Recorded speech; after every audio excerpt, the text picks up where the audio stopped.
بتقول ان ال3 ولاد مش ولادك. يعني انا من يوم ما عرفتك وانا بخونك مع الشخص دوت وال3 عيال عياله.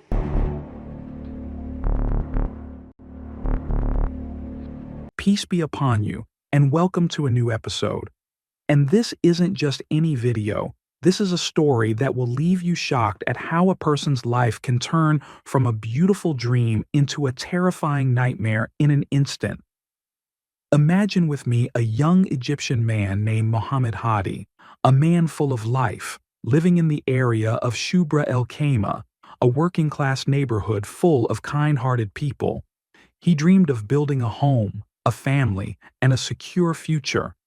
Every day he woke up and went to work, working tirelessly like a bee to secure a good life for his wife and children. But one day, in the middle of 2018, while scrolling through Messenger on his phone, he received a strange message from someone he didn't know. The message contained a photo and just 2 words that shook his world to the core. The message read, "I'm a concerned person. There's something you need to know about your wife."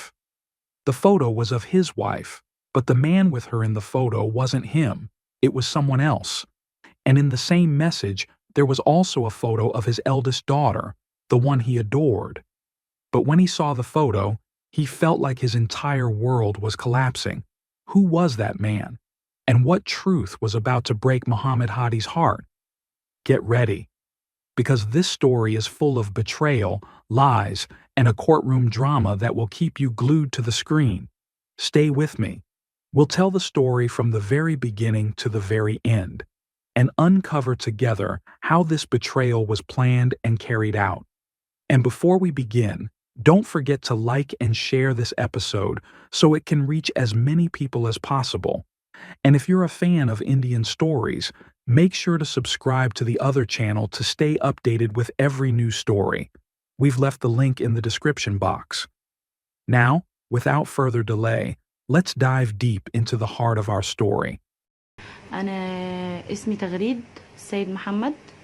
جوزي رافع عليا قضية انكار نسب، ورافع قضية زنا بيثبت فيها ان انا ست خاينة من يوم ما اتجوزته وانا بخونه، وبيقول ان ال3 اولاد مش اولاده.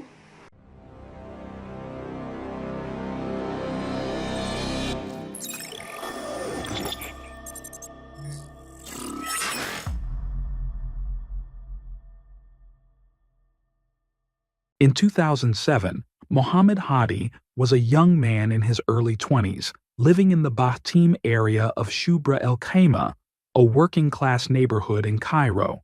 He was known to be a respectable, kind-hearted person who grew up in a modest family. His parents cared about his education until he got into university. Mohammed was ambitious. He dreamed of doing something big with his life. But he was also a romantic, a firm believer in true love. One day, while at university, he caught sight of a girl from afar. A girl who lived in the same neighborhood as him. Her name was Taghreed. She was quiet, kind, and came from a family similar to his, maybe a little more modest in financial standing. Mohammed felt his heart beat for the first time. He saw in her eyes the dream of his life. He asked around and found out her name was Taghreed Sayed, and her family was simple and respectable. But Mohammed had a principle. He wouldn't speak to her or propose unless he was truly ready for marriage. He wanted to enter through the front door, as the saying goes. Time passed, and Mohammed would see Taghreed from a distance. Shy glances, but no conversation. He focused on planning his life, studying hard, dreaming of the day he would officially propose to her. In 2008, after graduating from university and landing a job at a tourism company, he decided he was ready. He went to his parents and said, "I want to get engaged to Taghreed." His family knew her well since they were neighbors in the same area, and they were happy that their son wanted to marry a local girl.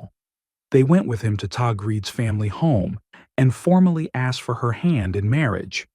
Taghreed's family welcomed the proposal, and there was mutual approval between Mohammed and Taghreed. The engagement happened that same year, and their engagement period was a sweet time. Mohammed tried to make Taghreed happy, getting her everything she wanted, and she returned his affection, or at least that's how it seemed. In 2009, they got married. Mohammed rented an apartment in the Haram area of Cairo because their family home apartment in Shubra El Khaimah still wasn't fully furnished. The new apartment marked the beginning of their life together. Mohammed was working at a tourism company in Sharm el-Sheikh, so he would travel back and forth between Cairo and Sharm. Life was stable. Like any marriage in the beginning, there were small problems, but they overcame them. 3 months into the marriage, Taghreed told Mohammed that she was pregnant. He was overjoyed. He had always wanted to be a father, and he felt like he was finally realizing his dream of building a family. At the same time, he wanted to be closer to his wife, so he told her, "Our apartment in my family's house is finally ready. Come live there.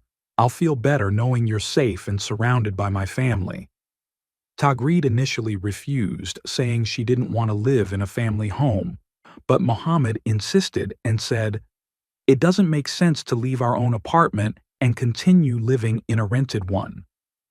Eventually, Taghreed agreed, and they moved into the family house apartment in Shubra El Khaimah.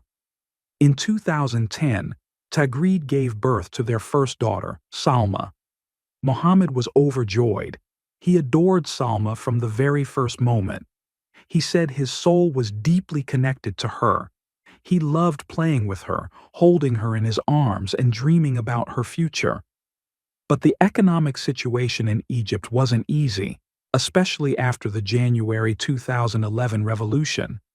Things became tough, and Mohammed's job in tourism was heavily affected.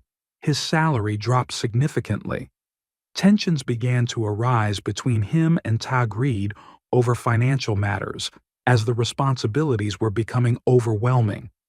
Mohammed decided he had to find a solution to provide a better life for his family. He contacted his company and asked to be transferred abroad. By the end of 2011, the company approved and offered him a job opportunity at the Four Seasons Hotel in Qatar. Mohammed saw it as a golden opportunity, but he had a clear plan. He wouldn't stay in exile for long. He'd save up enough money and return to settle in Egypt. At the beginning of 2012, Mohammed traveled to Qatar. Before leaving, he opened 2 bank accounts for Taghreed, a current account at Banque Misr and a savings account at the Arab African Bank. He also gave her power of attorney to manage them, wanting to ensure that she and Salma would live comfortably in his absence. But Taghreed wasn't happy living in Mohammed's family home. She constantly called him, complaining about his family and saying she wanted an apartment of her own. Mohammed tried to calm her down and told her, "Just be patient. Once I settle at work, we'll get a new apartment." But Taghreed insisted, and the complaints continued daily. Eventually, in mid-2012, Mohammed decided to solve the issue. He bought an apartment in Shubra El Khaimah, furnished it, and Taghreed moved in with Salma. In late 2012, Taghreed called Mohammed and told him she was pregnant again. Mohammed was thrilled. He always wanted to have a big family. In 2013, Taghreed gave birth to another daughter, but sadly, the baby was ill and passed away just a few days after birth. Mohammed took extended leave from his job in Qatar and stayed with Taghreed to support her through this difficult time. About 2 months later, in early 2014, Taghreed called him again to say she was pregnant for the 3rd time. Mohammed was happy, but couldn't take more time off to be present for the birth, as he had just returned to work. In mid-2014, Taghreed gave birth to a boy named Adam. Mohammed tried to make up for his absence. Every time he came on vacation, he would take Taghreed, Salma, and Adam on outings to make them feel his presence. In 2015, Taghreed called Mohammed again and told him she was pregnant for the fourth time. Mohammed was a bit surprised since he had only returned from a visit 4 months earlier, but he still rejoiced and said, "Alhamdulillah, God is compensating us." In 2016, Taghreed gave birth to a girl named Aitan. Mohammed tried to balance his work in Qatar with his family life in Egypt. He visited every few months, spent time with his children, and went back to work. But then, something strange started happening. Taghreed repeatedly complained that money had been stolen from her, or that her phone was lost in public transport, or that a thief broke into the apartment and stole expensive items. Mohammed found this suspicious, especially since they lived on the fourth floor, and there were no signs of forced entry, like broken windows or shattered glass. He brushed it off and told himself, "Money comes and goes. What matters is that my wife and kids are safe." One day, in early 2018, Taghreed called Mohammed and told him, "I need you. You have to come home immediately." Mohammed was surprised since he had just visited 4 months earlier and it wasn't possible to take another leave so soon. But Taghreed insisted, so he decided to go. When he arrived, he spent time with her and the kids, took them out, treated them, and tried to make up for his absence. But this time, he felt something had changed. Taghreed was acting differently, picking fights over the smallest things, as if she were trying to create problems on purpose. Mohammed returned to Qatar, but deep inside, he had a feeling that something wasn't right. In mid-2018, Mohammed decided that he had saved up enough money and that it was time to return to Egypt and settle down with his family. He came back and opened a small business, hoping to live a peaceful life with Taghreed, Salma, Adam, and Aitan. But he noticed that Taghreed had become even more distant. She kept arguing with him for no reason and had grown cold toward him. One day, he discovered that a large sum of money, hidden in a secret spot in the house that only he and Taghreed knew about, had disappeared. He confronted her and asked, "Where's the money?"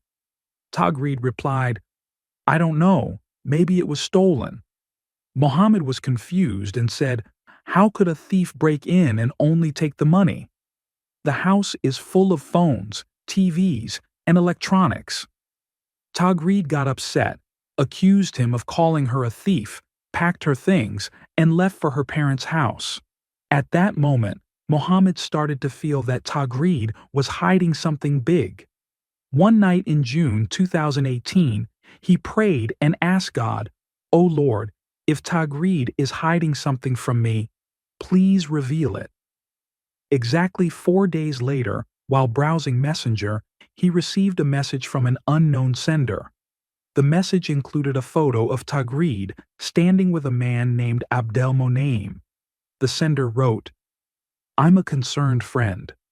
Your wife has been cheating on you with Abdel Monaim for many years." The sender then sent another photo, and this time, the shock was even greater.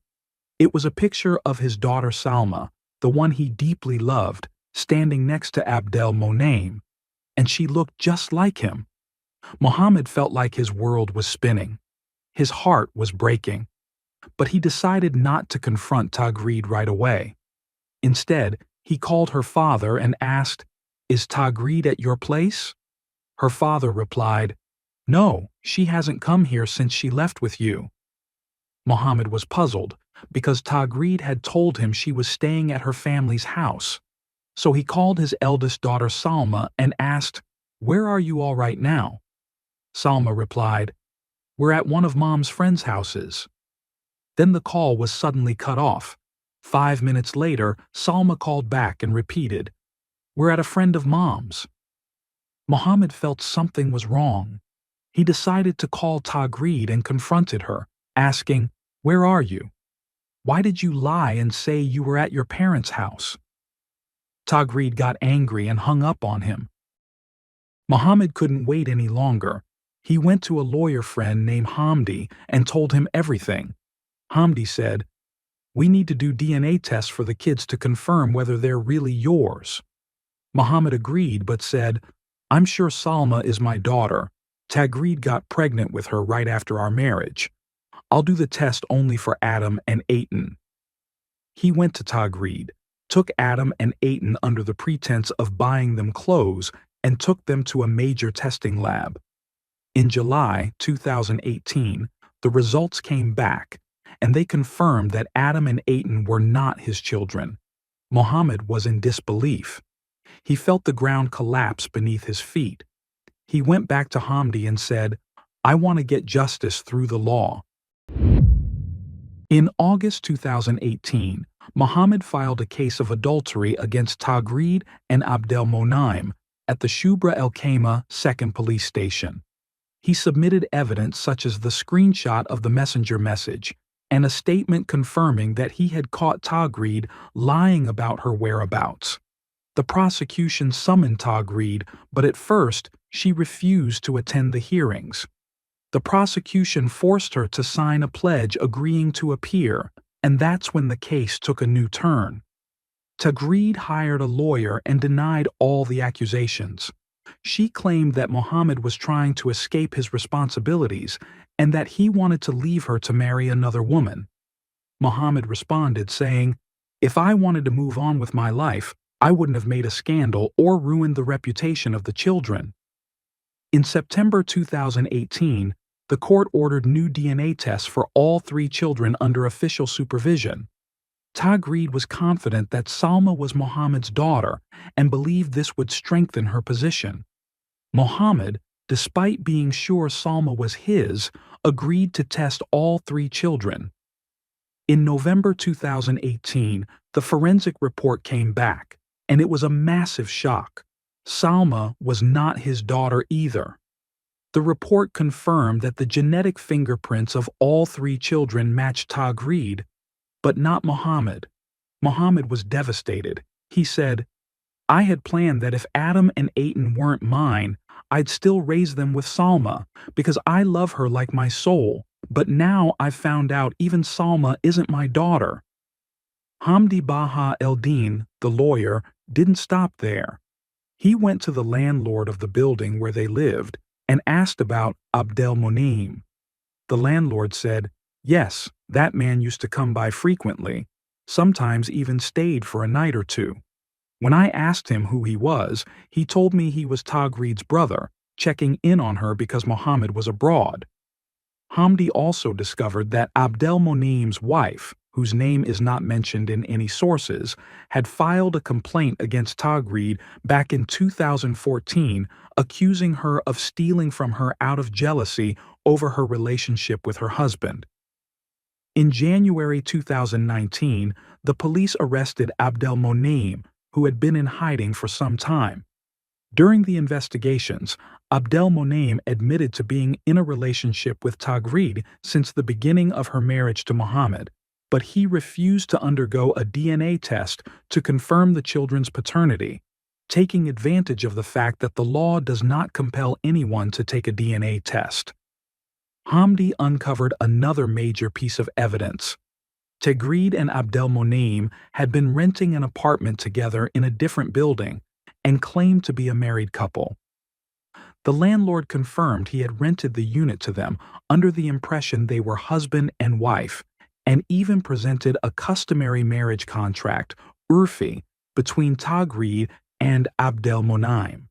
This meant that Taghreed was customarily married to Abdel Monaim while she was still legally married to Mohammed. In March 2019, the court ruled on the adultery case, sentencing Taghreed and Abdel Monaim to 3 years in prison with hard labor and a fine of 20,000 Egyptian pounds. The verdict against Taghreed was issued in absentia, as she had fled to avoid serving the sentence.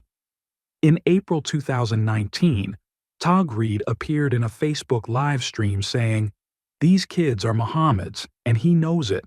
I'm right next to you, but you can't see me, and you'll never find me." She was mocking him, trying to provoke him. At the same time, people started supporting her, like a man named Youssef al-Yamani, who paid her bail of 20,000 Egyptian pounds, and a woman named Mayada from Riyadh. The journalist Ahmed Ragab, who had been following the case, claimed there was an international network supporting Taghreed, but in truth, there was no solid evidence for that. They could have just been sympathizers who saw her as a victim and wanted to help. Meanwhile, Mohammed filed another case in family court to legally deny paternity of the 3 children. He was hopeful that the DNA results would prove they weren't his children and that the court would approve. But in June 2019, the court rejected the case, relying on an Islamic jurisprudence principle. The child is attributed to the marital bed, and the adulterer gets nothing. This means that as long as the children were born while Taghreed was legally his wife, they are considered his children by law, even if the DNA tests prove otherwise. Mohammed was devastated.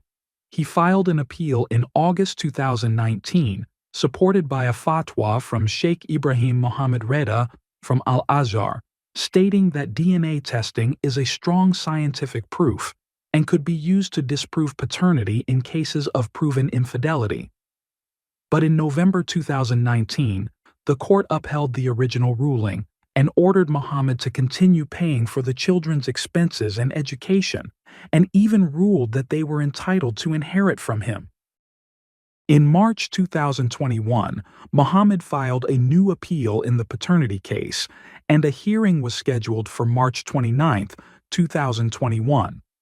At that time, Taghreed was still on the run, while Abdel Monaim was serving his prison sentence. Mohammed appeared on television programs like Ahmed Ragab's show, telling his story and saying, "I don't want to wrong these children, but how can I raise and spend on kids who aren't mine?" Public opinion was divided. Some saw him as a victim of betrayal, while others viewed Taghreed as the real victim and accused Mohammed of trying to destroy her reputation. In October 2023, the last known hearing in the paternity case was held, but no clear final verdict was announced. Taghreed remains a fugitive, while Abdel Monaim has served his sentence. Mohammed became a symbol of the man who was wronged, but the law couldn't grant him the justice he had hoped for. The case sparked a major debate in Egypt about how traditional jurisprudential laws like "the child belongs to the bed" conflict with modern scientific evidence such as DNA testing. Many have since called for legal reform to align religious rulings with contemporary science. This betrayal wasn't a coincidence. It was carefully planned.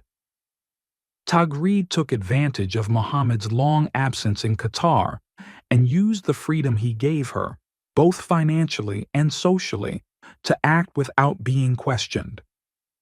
Her relationship with Abdel Monaim began right after her marriage in 2009, as Abdel Monaim himself later admitted.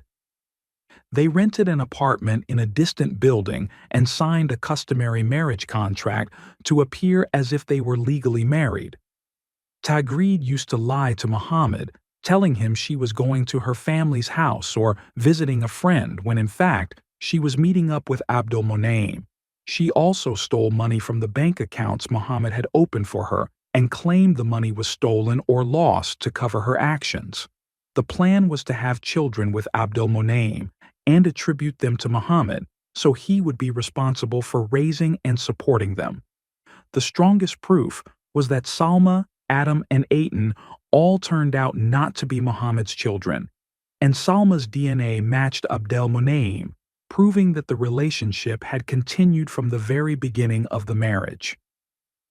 The story of Mohammed Hadi is the story of a man who dreamed of love and family, only to discover that the dream was one big lie. From 2009 to 2023, he lived in a whirlwind of betrayal, deception, and court battles. Taghreed deceived him. Abdel Monaim was her partner in crime, and the law stood in the way of his rights. But Mohammed didn't break. He's still fighting to prove the truth, not just for himself, but for every man who might fall into the same disaster. This story isn't just about marital infidelity. It's about the struggle between truth and the law, science, and tradition. What do you think? Is Mohammed guilty or innocent? Is the law fair, or does it need to change? Let me know your thoughts in the comments. And that brings us to the end of today's episode.